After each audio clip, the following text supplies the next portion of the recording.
다니엘 오늘 말씀 어디예요? 열왕기하 6장? 응? 13절. 13절. 6장 장은 맞았어요. 네, 13절. 네, 지난주에 항상 보면은 동그라미 있는 데서 끝나는데 그 전에 끝나든가 그러는데 지난주에는 12절까지 우리가 했죠, 그죠? 예, 13절부터 23절까지 우리 교독하시겠습니다. 왕이 가로되 너희는 가서 엘리사가 어디 있나 보라. 내가 보내어 잡으리라. 혹이 왕에게 구하여 가로되 엘리사가 도단에 있나이다. 왕이 이에 말과 많은 사람에게 저희가 밤에 가서 그 성을 에워쌌더라. 하나님의 사람의 수종 드는 자가 일찍이 일어나서 나가보니 군사와 말과 병거가 성을 에워쌌는지라. 그 사환이 엘리사에게 구하되 내 주여 우리가 어찌하리이까. 대답하되 두려워하지 말라. 우리와 함께한 자가 저와 함께한 자보다 많고. 기도하여 가로되 여호와여 원컨대 저의 눈을 열어서 보게 하옵소서 하니 여호와께서 그 사환의 눈을 여심해 저가 보니 불말과 불병거가 산에 가득하여 엘리사를 둘렀더라. 아람 사람이 엘리사에게 내려오매 엘리사가 여호와께 기도하여 가로되 원컨대 저 무리의 눈을 어둡게 하옵소서 하매 엘리사의 말대로 그 눈을 어둡게 하신지라. 엘리사가 저희에게 이르되 이는 그 길이 아니요 이는 그 성도 아니니 나를 따라오라. 내가 너희를 인도하여 너희의 찾는 사람에게로 나아가리라 하고 저희를 인도하여 사마리아에 이르니라. 사마리아에 들어갈 때에 엘리사가 가로되 여호와여 이 무리의 눈을 열어서 보게 하옵소서 하니 여호와께서 저희의 눈을 여시매 저희가 보니 자기가 사마리아 가운데 있더라.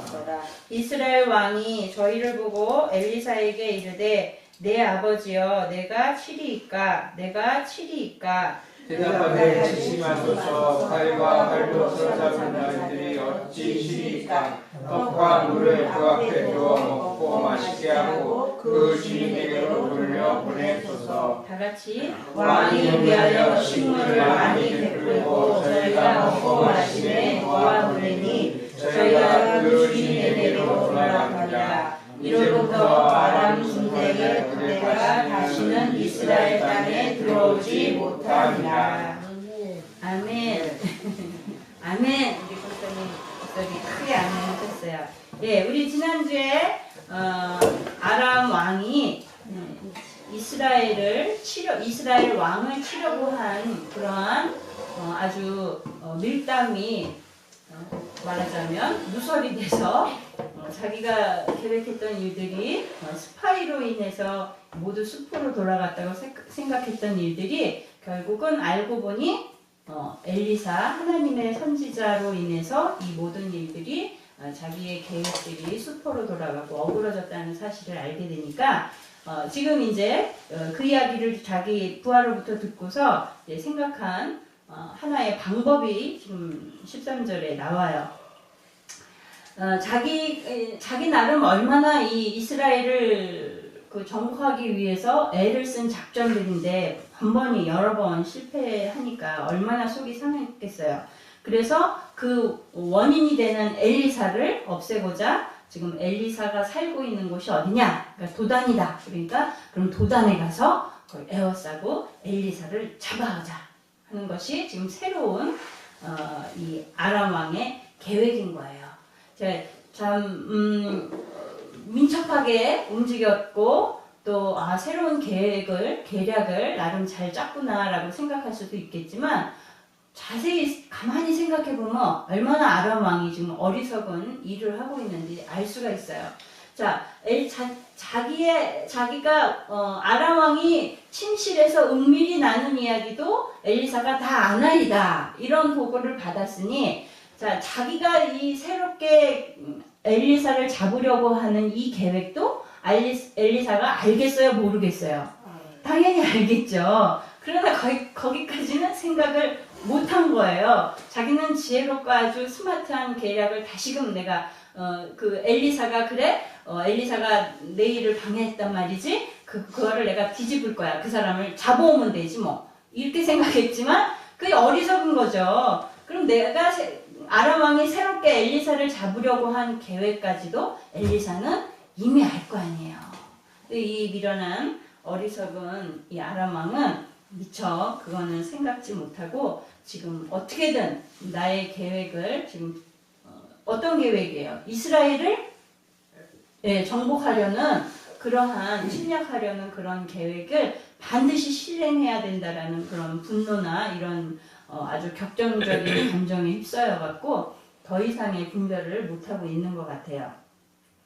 예, 이게 어쩌면 자기 부하가 알려준 이 놀라운 이야기가 엘리사에 대한 이야기가 진리잖아요. 사실이잖아요. 진실이잖아요. 그러니까 그러한 진실을 들었을 때 엄청난 사실을 들었을 때 자기가 깨닫고서 자기 어리석은 행동들을 더 이상 이어가지 않을 수 있는데 이 아람 왕은 영적으로 어둡고 영적으로 어리석으니까 지금 또다시 어리석은 짓을 반복하고 있는 거예요. 이게 하나님의 백성이 아닌 이 세상 권세 아래서 살고 있는 어리석은 사람들의 행보가 바로 이렇다는 거죠. 그러니까 계속해서 하나님께서는 진리를 우리에게 가르쳐 주시고 우리에게 복음을 알려주시고 우리가 생명으로 나아갈 수 있는 길을 알려주시지만 어리석은 사람은 그 진리를 듣고도 받으려고 하지 않고 거부하고 자기의 어리석은 행보를 계속해서 나가다가는 결국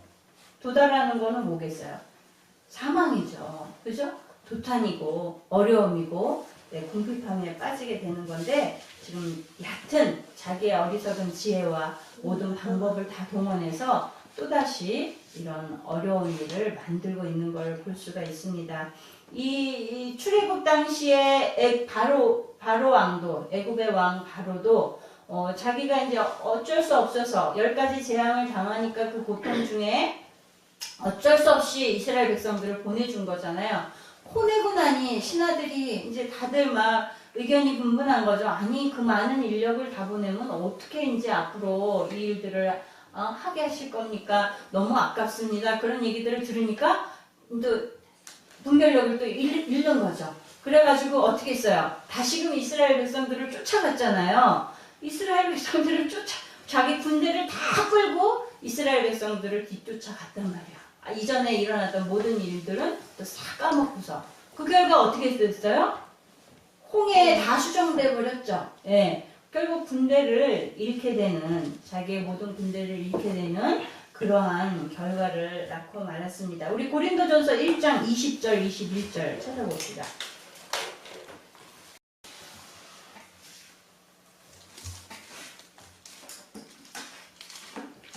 고린도전서 1장 20절 21절 시작. 지혜 있는 자가 어디 있느뇨? 성리가 어디 있느뇨? 이 세대의 변사가 어디 있느뇨? 하나님께서 이 세상의 지혜를 미련케 하신 것이 아니뇨? 하나님의 지혜에 있어서는 이 세상이 자기 지혜로 하나님을 알지 못하는 거로 하나님께서 전도에 미련한 것으로 믿는 자를 구원하시기를 기뻐하셨도다.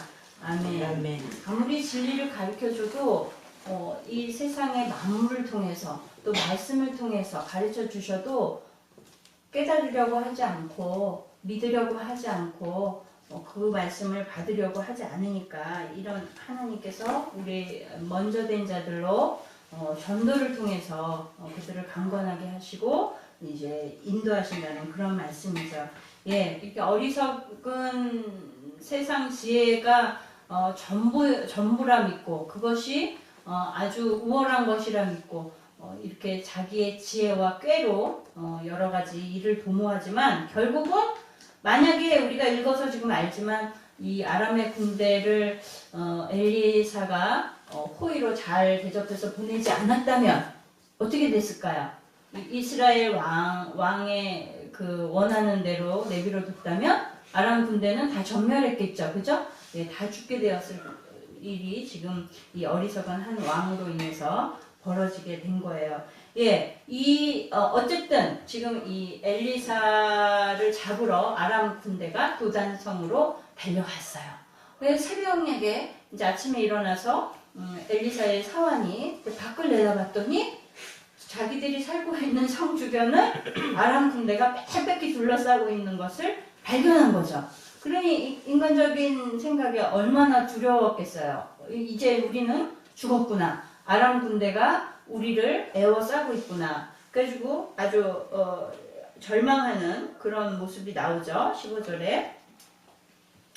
네, 내 주여 우리가 어찌하리까. 이 지금 아주 절망적인 표현이잖아요. 이제 우리 죽게 됐습니다. 큰일 났습니다. 우리는 다 죽었습니다. 저 많은 군대가 우리를 에워싸고 있으니 우리는 이제 죽음입니다. 이런 표현인 거예요. 예, 이 절망은요, 사람만 한다고 그래요. 뭐 동물들 중에서 절망하는 거는 사람만 한다고 그래요. 왜 절망하냐면 미리 앞을 예견할 수 있기 때문에 절망한대요. 그러니까 인간이 어떤 문제를 만나게 되면 그 문제에 대해서 미리 이제 한번 판단을 해보는 거죠. 이 일의 결과가 잘 풀릴 것 같다. 아니면 이 일이 도저히 풀리기 어려운 일이다. 그러면 이제 이 끝은 어떻게 되는가? 절망이구나. 이거는 동물들은 앞을 내다보고 예견할 수 있는 그런 지혜와 능력이 없기 때문에 절망하거나 도탄에 빠지거나 그런 일이 없는데 인간만이 그러한 예견할 수 있는 능력이 있기 때문에 절망에 빠질 수 있다는 거죠. 그러니까 앞을 내다볼 수 있는 능력이 있기 때문에 가능한 일이긴 하죠. 그런데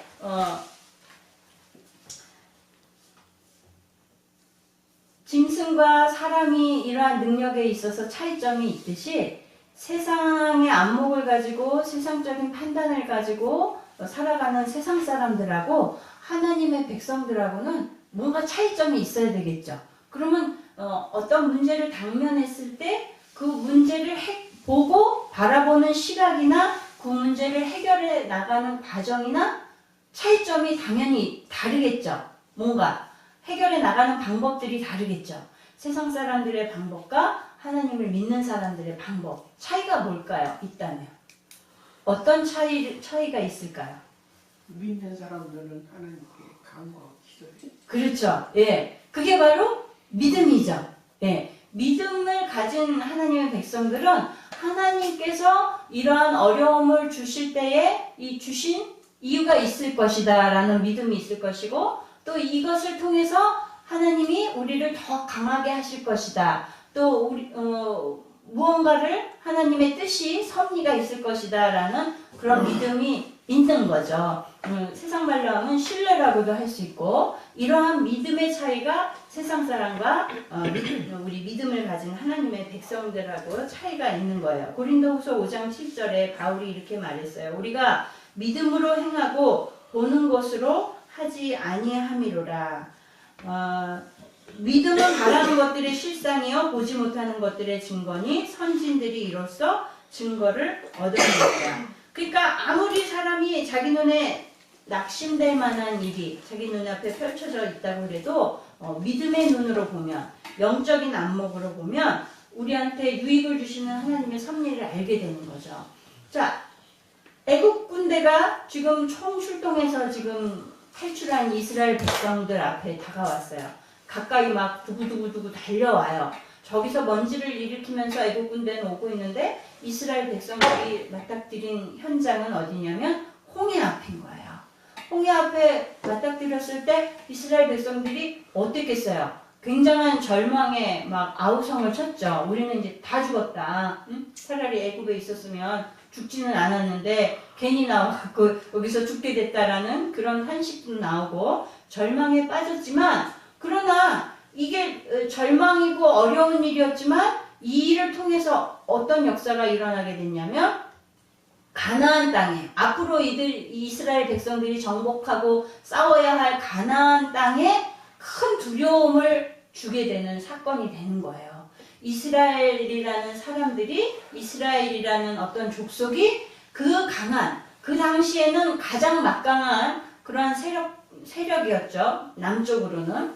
그리고 애국 군대들을 다 결국은 물리치고 그들이 수장되고 그들이 가나안을 향해서 오고 있다 하는 그러한 놀라운 아주 가나안 백성들로 하여금 그 이스라엘이 도대체 무엇이냐 하는 그런 두려움을 느끼게 하는 놀라운 사건이 된 거예요. 그러니까 위기가 결국은 이들에게는 기회가 된 거죠. 그러니까 어려움을 당면한 하나님의 백성들이 얻게 되는 결과는 세상 사람들이 얻게 되는 결과하고 당연히 다른 거잖아요. 그죠? 그러한 믿음이 있으면 우리가 어떠한 절망적인 상황 가운데서도 하나님의 섭리를 볼 수 있는 것입니다. 시편 27장 3절에 군대가 나를 대적하여 진칠지라도 우리 많이 읽었죠. 내 마음이 두렵지 아니하며 전쟁이 일어나 나를 치려할지라도 내가 오히려 안연하리로다. 예, 엘리사의 사화는 아직 이런 믿음이 부족한 거죠. 왜? 자기 육의 눈으로만 지금 보고 있으니까. 그런 그에게 엘리사가 이제 기도를 통해서 영안이 열려지기를 하나님 앞에 구합니다.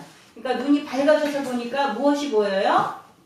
불말과 불병거들이 아람 군대보다 더 많고 더 강력하고 더 위협적인 그런 군대가 둘러진 빽빽히 진치고 있음을 이제 사환이 그 영안이 띄어져서 보게 된 거죠. 그러니 이제 더 이상 사환이 두려워했겠어요?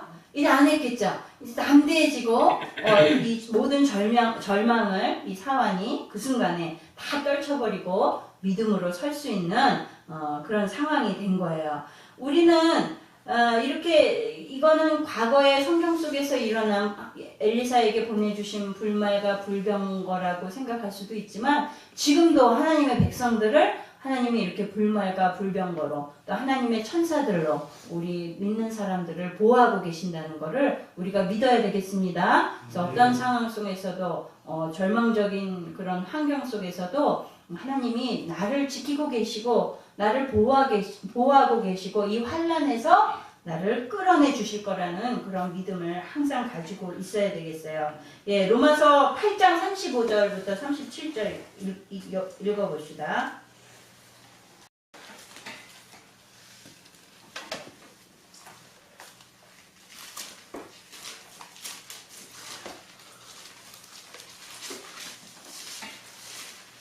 사도 바울은 어떻게 이런 믿음을 가졌을까요? 어떻게 참 그 환난 속에서 핍박 속에서 어떻게 이런 믿음을 가졌는지 참 존경스럽습니다. 우리 큰 소리로 읽어봅시다. 시작. 누가 우리를 그리스도의 사랑에서 끊으리요 환난이나 공고나 핍박이나 기근이나 적신이나 위험이나 칼이랴 기록된 바 우리가 종일 주를 위하여 죽임을 당게 되며 도살할 양같이 여김을 받았나이다 함과 같으니라.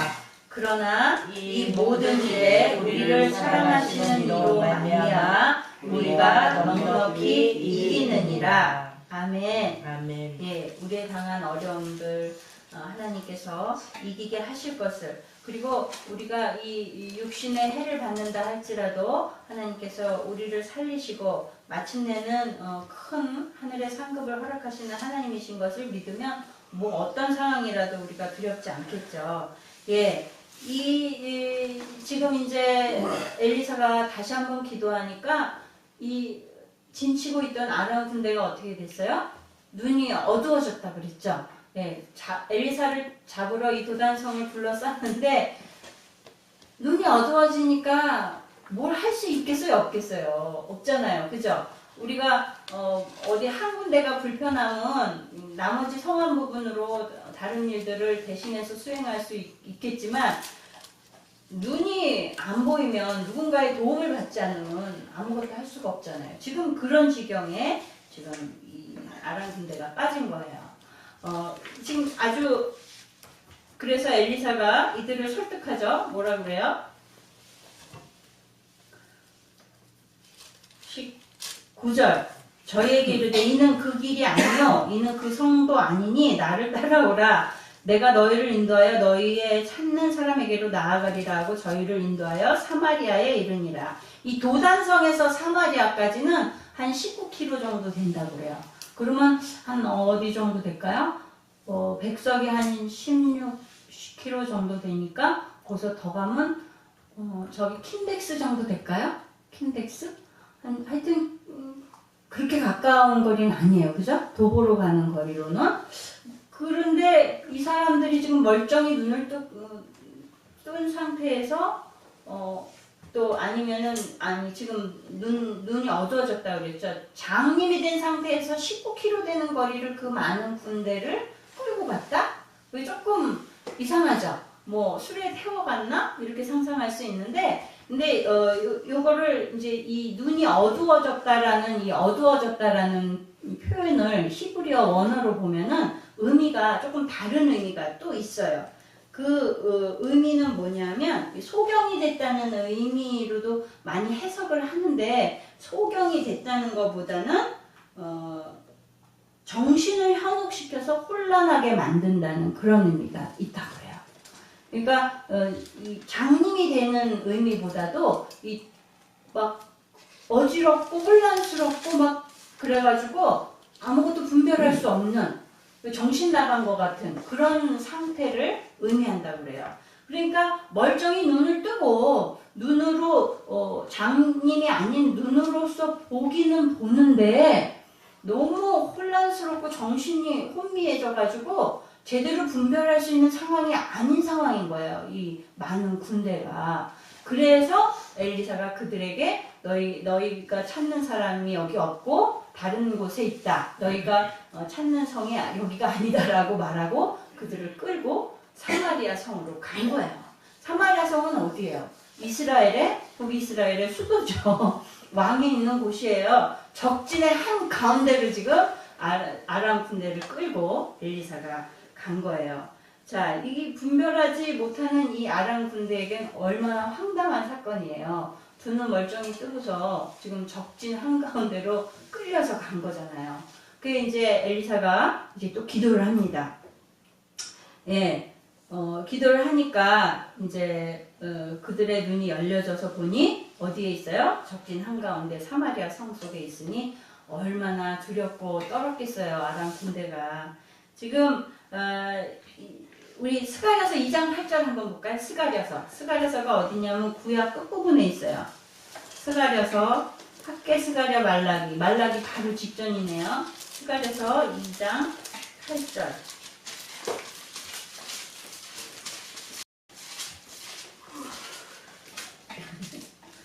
몇 장이요?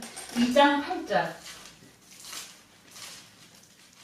자, 큰 소리로 읽어보겠습니다. 시작. 왕권의 여호와께서 이같이 말씀하시되 너희를 노략한 열국으로 열방을 위하여 나를 보내셨나니 무릇 너희를 범하는 자는 그의 눈동자를 범하는 것이라. 네.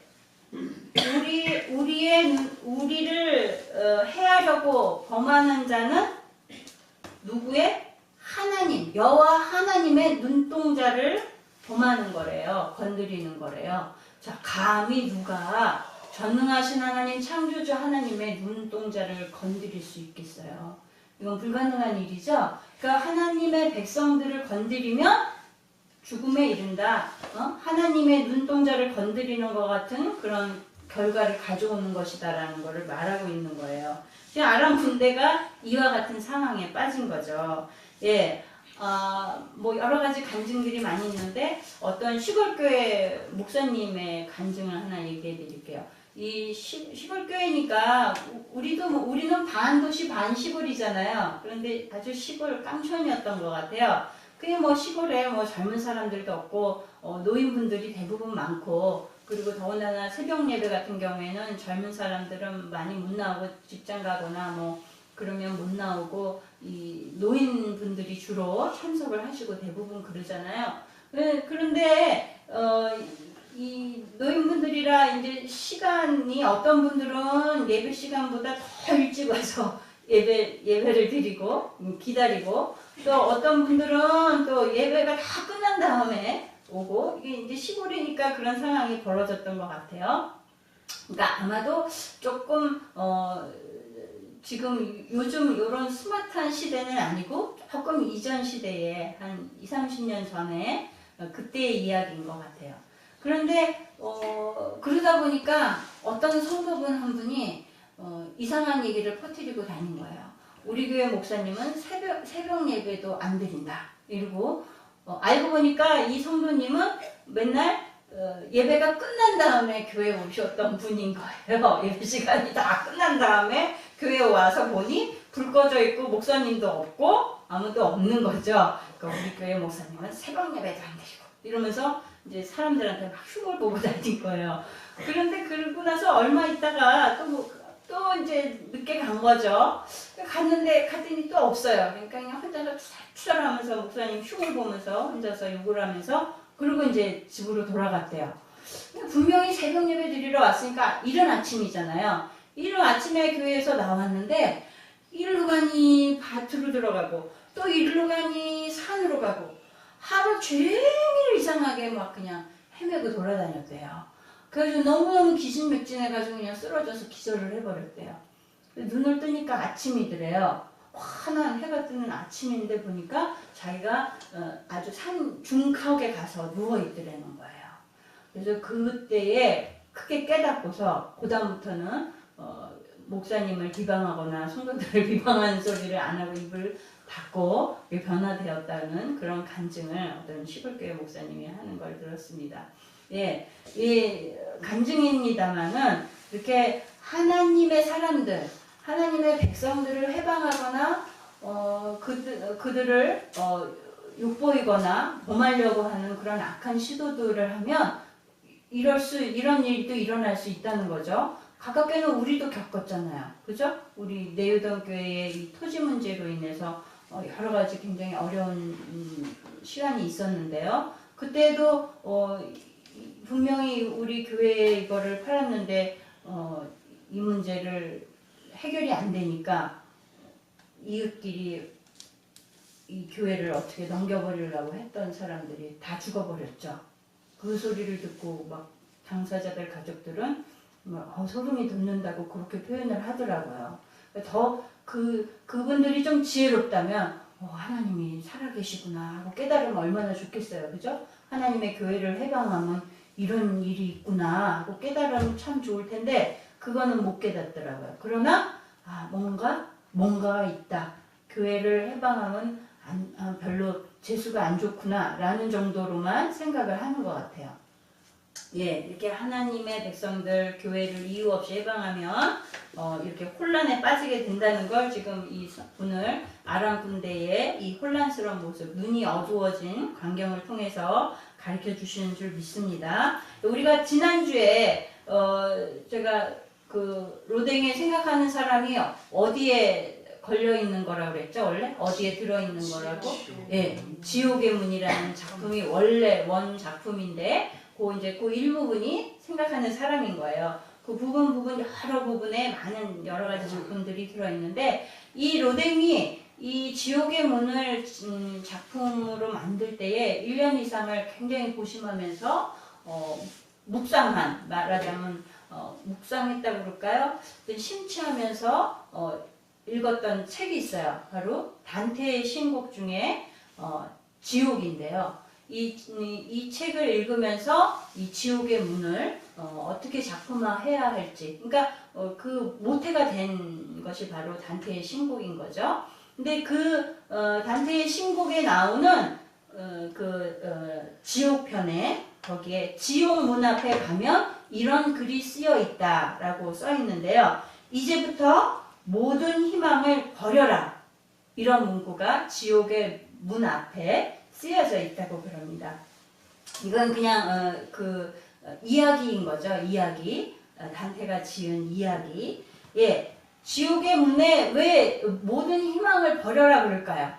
지옥 문 앞에 이를 때까지는 여러 번의 하나님이 소망도 주시고 돌이킬 수 있는 기회도 주시고 그 미련한 것들을 깨뜨릴 수 있는, 돌이킬 수 있는 많은 기회들을 주셨었지만 이제 여기서부터는 그런 소망도 희망도 가질 수 없는 곳이다 이건 거죠. 그러니까 더 이상의 긍휼은 여기서부터는 없다는 소리인 거예요. 그러니 하나님이 우리에게 주시는 많은 그 소망과 희망과 기회들을 주셨을 때 돌이키고 깨닫고 바르게 하나님의 말씀대로 사는 것이 진정한 지혜겠죠. 지금 이 아람 사람들, 아람 왕을 비롯한 아람 군대, 눈이 멀게 된, 눈이 어둡게 된 이 아람 군대의 모습을 통해서 우리가 하나님을 등지고 하나님이 주신 진리를 거부하고 하나님의 말씀을 들으려 하지 않고 그 복음을 받지 않고 살던 사람들이 어떻게 되는 그 종말에 대해서 다시 한번 생각해 볼 수 있는 기회를 우리에게 주는 것입니다. 그래서 정말 지옥의 문 앞에 이르렀을 때에 이제 희망은 모두 다 버려라. 더 이상의 희망은 없다. 라는 그 문구를 딱 당면한다면 그들이 어떻겠어요? 그들의 입장에서 한번 생각해 보세요. 황당하겠죠? 정말 하나님이 계셨나? 하나님께로 돌아갈 수 있는 기회가 이제는 없나? 후회해봤지만 소용이 없는 거죠. 그 앞에 이르기 전에 또는 하나님의 백성들도요, 열심히 말씀대로 살려고 노력하고 있어요. 그죠? 얼마나 구별돼서 살려고 노력해야지 돼요. 그리고 살다가 어느 순간에 눈이 돌아가서 이제까지 애써왔던 모든 것들을 다 수포로 삼고 정말 세상을 향해서 그냥 그 향락을 향해서 다 그냥 마음을 돌이켜버리고 타락하고 그렇게 한순간에 나의 방향을 돌려버리는 그런 사람들도 의외로 많더라고요. 예, 그러한 미련한 지경에 빠지면 안 되겠습니다. 그게 바로 눈이 어둡게 되는 사건인 거예요.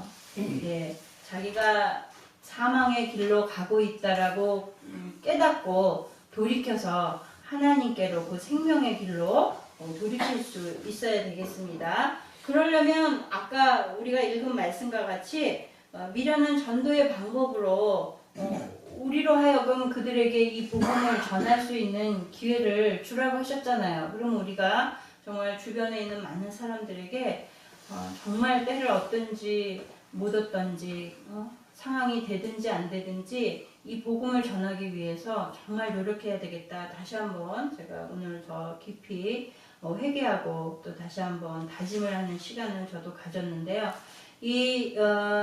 우리가 여행을 한다 그러면 필요한 게 긴 여행, 먼 여행을 한다 그러면 반드시 꼭 있어야 되는 것들이 몇 가지 있겠죠. 예를 들어서 뭐 호주나 이렇게 외국에 나가서 도보로 뭐 여행을 한다든지 그럴 때 뭐가 있어야 될까요? 응? 시간, 시계. 그렇죠. 시계도 있어야 돼요. 그리고 지도도 있어야 되겠고요. 그죠? 그리고 뭐 나침판 같은 것도 있어야 되겠죠. 예. 말하자면 그리고 또 그 이정표를 따라가는 것도 굉장히 중요하죠. 제가 한번 저기 건집사님네 갔다가 산을 넘어온 적이 있어요. 그날 되게 고생했는데 이렇게 이렇게 지도를 보니까 이렇게 쏙 넘어가면 우리 동네 것 같더라고요. 그래서 벼르고 있다가 조집사님한테도 맨날 그 얘기를 했었어요. 그러다가 오늘은 진짜 해봐야지 그러고서 실행을 옮긴 거예요. 무모하죠. 우리 목사님이 들었으면은 막 말렸을 텐데 목사님이 박성교사님 저기 모시고 간 사이에 말도 안 하고 그냥 넘어온 거예요. 근데 처음에는 잘 왔어요. 이렇게 잘 조금 힘들었지만 넘어서 이렇게 오는데 이정표가 있더라고요. 이정표가 이렇게 있는데 이쪽으로 가면은 광덕사 뭐 몇 킬로 이렇게 있어요. 그리고 여기로 가면 음달골 이렇게 있는데 음달골이 뭔지 제가 모르는 거예요. 근데 우리 동네가 음달골이래네요. 왜 그런지 몰랐는데 그러니까 제가 가야 되는 길은 어디였어요? 음달골로 가야 되는 거였어요. 보아하니 너무 일찍 내려가는 것 같아요. 조금 더 가야 될 것 같은데 저 일로 가면 강덕사라고 그러는데 강덕사? 거기까지 가야 되나? 그러다 갈등하다가 음달골로 안 가고 강덕사 방향으로 갔어요. 그때로부터 1시간을 산을 등선을 타고 얼마나 가파른지요. 이렇게 산 꼭대기인데요. 바로 이 1m 정도 폭밖에 안 돼요. 완전 이렇게 거의 뭐 한 20도, 25도 이런 각도로 그냥 낭떠러지 같이 계곡이 이렇게 있는 거예요. 양쪽으로. 바람은 불고 막 다리가 후들후들 떨려서 막 이렇게 기어서 진짜 네 발로 기어서 올라갔다가 내려갔다가 이러면서 겨우겨우 1시간 만에 관광사를 해서 내려왔어요. 예, 그 올바른 이정표를 볼 줄 알았다면 글로 내려왔으면 쉬웠겠더라고요. 그러면 에이스 메디칼이 있는 대로 이렇게 쏙 나오겠더라고요. 자세히 보니까. 다음번에 한번 해봐야겠어요. 이정표가 똑바로 돼 있었는데도 똑바로 못 봤으니까 그런 일이 벌어졌잖아요. 그러니까 이 이정표를 잘 보는 것도 굉장히 중요한 거예요. 그러니까 여행자가 반드시 가져야 하는 것들, 또 갖춰야 하는 안목들, 굉장히 중요한 요소들이 이렇게 있는 것 같이 우리 이 인간들도 하나님의 백성이건 세상 사람이건 이 바른 이정표를 볼 줄 알아야 되고 바른 나침판을 가지고 있어야 되는 거죠. 잘못된 것을 가져도 안 되고 바른 것을 가졌더라도 제대로 그것을 볼 줄 아는 영적인 안목이 있어야 올바른 길로 하나님이 계신 천국으로 하나님 나라를 향해서 바르게 갈 수 있는 줄 믿습니다. 그 이정표가 뭘까요? 말씀이죠. 그죠? 말씀을 또 믿는 믿음을 함께 가지고 이렇게 이 세상을 우리가 여행하는 여행객이다 이렇게 생각하면 되겠습니다. 이제 이 아람 군대를 사마리아 성으로 쫙 데리고 오니까 자 사마리아 성에 있던 이스라엘 왕이 이 여호람이 얼마나 기뻤겠어요. 아주 그냥 눈에 가시 같고 그냥 원수임이 아람 군대를 엘리사가 다 끌고 온 거예요. 그러니 이때라 내 원수 갚을 때가 이때라 그러면서 신나가지고 내가 이들을 죽이니까 그러고 2번이나 물어보죠. 예, 보세요. 지금 2번이나 이건 무슨 말이에요? 죽일까요, 말까요? 그러는 게 아니라 내가 죽여도 되냐는 그런 강력한 호소를 하고 있는 거죠. 이들을 지금 아람을 칠 수 있는 기회입니다. 이 군대를 이 아람의 군대는 아람의 재산이잖아요. 그죠? 큰 힘이잖아요. 이들을 죽일 수 있는 기회가 이제 원수를 갚을 수 있는 기회가 내 손에 주어졌다 이거죠. 그러나 엘리사가 뭐라 그러냐면 그렇게 하지 말라고 그래요. 그래서 어떻게 해요? 그들에게 먹을 걸 주고 그들을 다시 돌려보내라고 해요. 이게 바로 하나님의 뜻이죠. 그죠? 예, 우리 오직 너희는 원수를 사랑하고 선대하라. 예수님이 또 말씀하셨고 또 너희가 친히 원수를 갚지 말고 진노하심에 맡기라. 사도 바울도 그랬어요. 악에게 지지 말고 손으로 악을 이기라. 예, 이게 하나님의 뜻이죠. 하나님은 우리가 우리 손으로 원수 갚지 말라고 율법에도 말씀이 되어 있죠. 그래서 우리가 우리 앞에 우리를 괴롭히고 우리를 힘들게 하고 그러던 말하자면 원수가 어떠한 어려움을 당했다거나 우리가 그것을 갚을 만한 그러한 사건이 벌어졌다고 하더라도 우리는 원수를 갚으면 될까요? 안 될까요? 안 돼요. 그건 하나님이 기뻐하시는 것이 아니고 원수는 하나님이 갚아주신대요. 그럼 우리는 어떻게 돼요? 원수를 향해서 기도하고 사랑해줘야 되겠죠? 원수를 사랑하라고 그러셨지 원수를 갚으라고 안 하셨어요. 옛날에 맨날 이순 목사님이 그러셨어요. 원수를 위해서 말하자면 저주를 하면은 그 사람이 그 저주를 받을 이유가 없으면 그 저주가 나한테 돌아오고 또 원수를 향해서 내가 원수가 아니더라도 다른 사람을 향해서 축복을 빌어줬는데 그 축복을 그 사람이 받을 만한 상태면 그가 그 축복을 받겠지만 그러나 만약에 그 사람이 축복을 받을 만한 상태가 아닐 수도 있잖아요. 그러면 그게 어떻게 될까요? 다시 나한테 돌아온다고 맨날 그 얘기를 하셨거든요. 그러니까 요점은 뭐냐면 원수일지라도 사랑하고 위해서 기도해 주라는 거죠. 그게 쉽지 않아요. 그러나 우리는 지금 엘리사가 행한 것 같이 이렇게 원수일지라도 긍휼과 사랑을 베풀므로 인해서 그 다음에 어떤 일이 벌어지냐면요. 뒤에 보면요. 23절에 볼까요? 예, 23절 끝부분에 보면 이들을 돌려보내죠. 그러니까 그 이후로부터 아람 군사의 부대가 다시는 이스라엘 땅에 들어오지 못하니라 그랬어요. 영원히 다시 안 들어왔다는 의미는 아니고요. 이 엘리사가 나중에 말기에 이 한참 시간이 흐른 후에 그때는 한번 쳐들어와요. 그러니까 이제 영원히 안 쳐들어온 거는 아니지만 어쨌든 한동안은 수십 년은 지금 아람 군대가 더 이상 이스라엘 땅에 지금 들어오지 못하게 되는 이러한 상황으로 이끌어진 거죠. 그건 무슨 힘일까요? 사랑의 힘이죠. 엘리사가 아람 군대를 향해서 베푸른 하나님의 사랑으로 인해서 그 원수들이 지금 이스라엘 땅으로 공격해 들어오지 못하게 되는 결과를 가져온 거예요. 예. 원수를 갚지 말며 동포를 원망하지 말며 이웃 사랑하기를 내 몸과 같이 하라. 나는 여호와니라.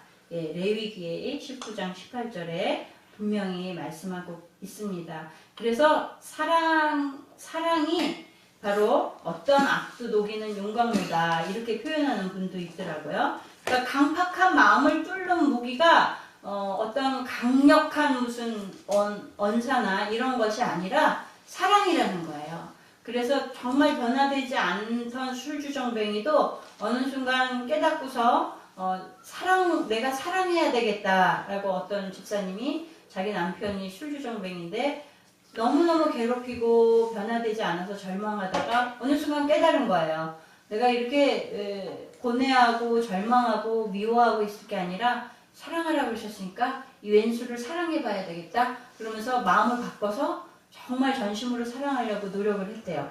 그랬더니 변화더래요. 그래서 정말 그 노후에 정말 함께 신앙생활을 잘하면서 행복하게 살게 됐다라는 그런 얘기를 들었어요.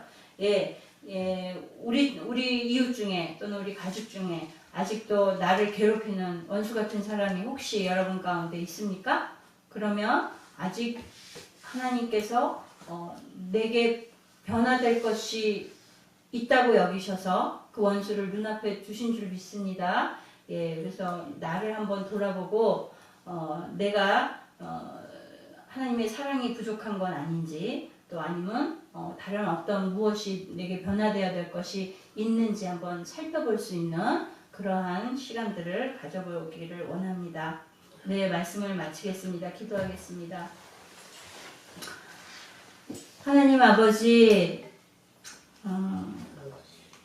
우리는 한치 앞도 내다볼 수 없는 이런 육신의 안목을 가진 사람들입니다. 그러나 하나님의 자녀로 불러주셨고 우리로 정말 우리의 눈을 뜨게 해주셔서 우리가 하나님을 볼 수 있고 이 믿음을 소유할 수 있는 하나님의 자녀 삼아주셨음을 감사드립니다. 하나님, 우리가 이 엘리사와 같이 정말 우리의 영안이 열려져서 우리를 지키고 계시고 우리를 인도하고 계신 하나님의 놀라운 은혜와 그 사랑과 강력한 그 힘을 우리로 볼 수 있도록 우리의 영안을 열어 주셔서 우리가 하나님 처한 모든 환경 가운데 우리가 살아가는 모든 생활 가운데 직장과 학교와 가정과 모든 상황 속에서 하나님이 이끄시는 이 하늘의 군대를 볼 수 있는 영안을 열어 주셔서 하나님의 백성으로서 믿음으로 담대하게 나아가며 아버지 모든 환경 속에서 절망하지 아니하고 소망과 힘을 얻는 하나님의 백성으로 살아가게 도와주시옵소서. 그리하여 하나님 우리에게서 정말 예수 그리스도의 빛을 발하며 세상을 변화시키고 정말 모든 악도 어떠한 녹슨 것도 다 녹일 수 있는 그런 용광로와 같은 사랑이 우리에게서 품어나올 수 있는 그리스도인으로 살아갈 수 있도록 남은 3일도 하나님의 은혜와 능력으로 부어 주시기를 원합니다. 감사드리며 예수님의 이름으로 기도드렸습니다. 주기도문으로